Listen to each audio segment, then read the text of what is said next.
الحمد لله وحده، الصلاة والسلام على من لا نبي بعده. أما بعد، فأعوذ بالله من الشيطان الرجيم. بسم الله الرحمن الرحيم. قال الله تعالى في كتابه المجيد والفرقان الحميد: اقرأ باسم ربك الذي خلق، خلق الإنسان من علق، اقرأ وربك الأكرم الذي علم بالقلم، علم الإنسان ما لم يعلم. صدق الله العظيم. وأيضا قال رسول الله صلى الله عليه وسلم: طلب العلم فريضة على كل مسلم. صدق رسوله النبي الكريم، أو كما قال عليه السلام. وقال الشاعر: رضينا قسمة الجبار فينا، رضينا قسمة الجبار فينا، لنا علم وللجهال مال، فإن المال يفني عن قريب، فإن المال يفني عن قريب، وإن العلم يبقى لا يزال. أيها الأساتذة والإخوة الأعزة، إخواني الطلبة، أيها الحاضرون الكرام، أحييكم بتحية الإسلام الخالد.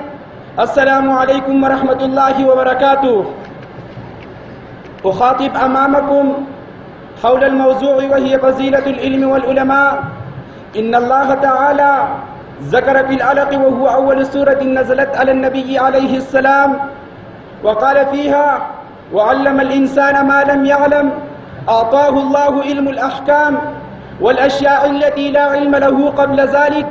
وفي مقام آخر: يرفع الله الذين آمنوا منكم والذين أوتوا العلم درجات. إن العلماء داخلون في المؤمنين، لكن الله ميز العلماء بأن لهم درجات التي ليست لعلمته المسلمين. أيها الإخوان، إن الإنسان خلق ضعيفا، كما قال تعالى في كتابه: أن الإنسان خلقه ضعيف.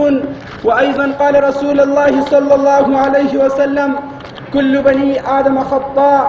وأيضا قال الله تعالى في ملائكته: لا يعصون الله ما أمرهم ويفعلون ما يؤمرون. أعني الملائكة معدة الإسيان، لا يوجد فيهم، لكنهم كلفوا بالسجدة إلى آدم عليه السلام للعلم، كما قال تعالى: وعلم آدم الأسماء كلها ثم عرضهم على الملائكة فقال: أنبئوني بأسماء هؤلاء إن كنتم صادقين. قالوا: سبحانك لا علم لنا إلا ما علمتنا إنك أنت العليم الحكيم. قال: يا آدم أنبئهم بأسمائهم. فلما أنبأهم بأسمائهم قال: ألم أقل لكم إني أعلم غيب السماوات والأرض وأعلم ما تبدون وما كنتم تكتمون. وقال: فضلنا للملائكة اسجدوا لآدم فسجدوا إلا إبليس. إن الإنسان صار مسجودا للملائكة للذي أعطاه الله إليه. أيها المستمعون الكرام، لم يطالب الإنسان على شيء بزيادة في الدنيا، بل صير زيادة الدنيا سبب الغفلة عن الآخرة وعن الله، كما قال تعالى: ألهاكم التكاثر. وأيضا: وما الحياة الدنيا إلا متاع الغرور. لكنما هذا طالب الإنسان بأن يسأل من الله بزيادة العلم، وقال: قل رب زدني علما. أيها الحاضرون الكرام، العلم علمان. العلم الأول علم الأديان، وهو المقصود من العلوم، وعليه نجاة الإنسان في الدنيا والآخرة والفوز في الدنيا. والعلم الثاني علم الأبدان، وهو الطب، وهو أيضا ذو منافع، لكنه مصلحة للروح، وفي الطب مصلحة للبدن، والروح أعلى من البدن. أيها الحاضرون الكرام، قال رسول الله صلى الله عليه وسلم: من سلك طريقا يلتمس فيه علما سهل الله له طريقا إلى الجنة. وإن العالم لتضع أجنحتها لطالب العلم رضا بما يصنع في الماء، وفضل العالم على العابد كفضل القمر على سائر الكواكب. وأيضا قال رسول الله صلى الله عليه وسلم: من يرد الله به خيرا يفقهه في الدين.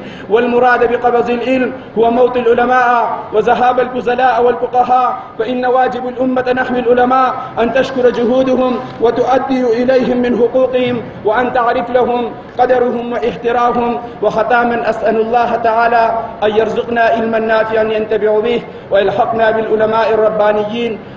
إنه جواد كريم. وصلى الله وسلم وبارك على نبينا محمد وآله وأصحابه وأتباعه أجمعين. والسلام عليكم ورحمة الله.